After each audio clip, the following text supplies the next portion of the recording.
You might have never imagined that in an IT building, where every corner is equipped with cameras, there could be a corner where something is hiding and watching you.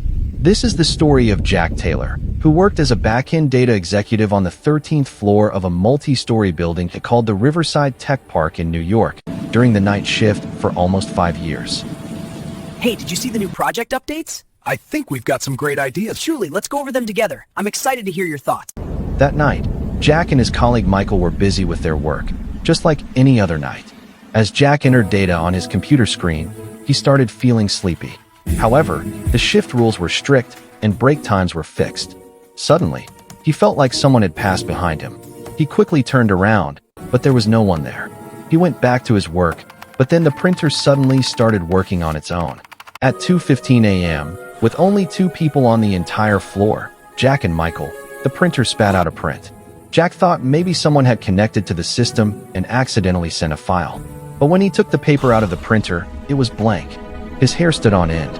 Jack Taylor was from a small town in Ohio, from a middle-class family where his father was a retired school teacher and his mother was a simple homemaker with a deep belief in prayers. Both of his sisters were married, and now the responsibility of supporting the family was on him. Thank you for this beautiful day and our time together.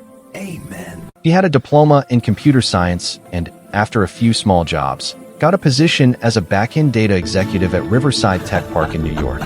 Michael, from a nearby town in Pennsylvania, was 2 years senior to Jack and had been working at the same company for the past year. Michael was quick and smart, but his demeanor was calm, and he saw the night shift as a way to get some peace. Riverside Tech Park was a 20-floor, modern building.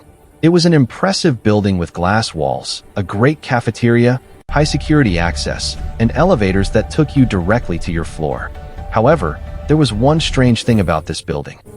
The 13th floor never showed up. In the elevator, after the 12th floor, it went straight to the 14th. Employees were told that the 13th floor wasn't for everyone, but existed in the system. Only the night back-end team had to go there. Jack's job wasn't easy. The night shift involved system monitoring, data entry, server lock tracking, and preparing client reports. But he had to support his family, so he never complained. For the first 2 years, he worked in the day shift. He had difficulty staying awake at night, so he always avoided the night shift. But recently, the company signed a major client project. Suddenly, there was a shortage of people on the night back-end team, and HR sent Jack an email. It was for a rotational night shift for 3 months. This time, Jack couldn't avoid it, and he reluctantly agreed. That day, he asked about the 13th floor. The security guard told him, And we want to confirm. I'm going to need to see some identification, sir. Of course, officer. Just a moment, please. "Sir, the 13th floor won't show in the elevator. There's a service staircase at the corner of the 12th floor, and you have to use that to go up." After hearing this, Jack's mind started thinking about shift allowances and overtime pay. He didn't know much about the floor, and he had never heard any rumors about it before. The 13th floor, for him, was just a new seat and some extra money. Gradually, Jack began to hear stories about that floor.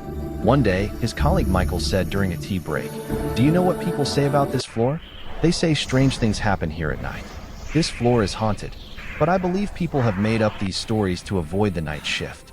If something were going on, the company wouldn't try to hide it." Jack agreed with him and nodded, laughing, but in the back of his mind, there was unease.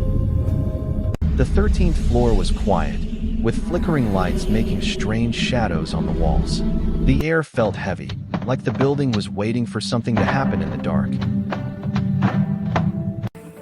That same night, an incident occurred that silenced his joke. Around 2:15 a.m., they were both sitting at their desks when suddenly, the printer started working on its own. Michael said, "Someone must have sent a document." When Jack took the paper out of the printer, it was blank. Michael joked, "Maybe the ghosts sent their resume." That same night, Jack saw a shadow on the CCTV screen.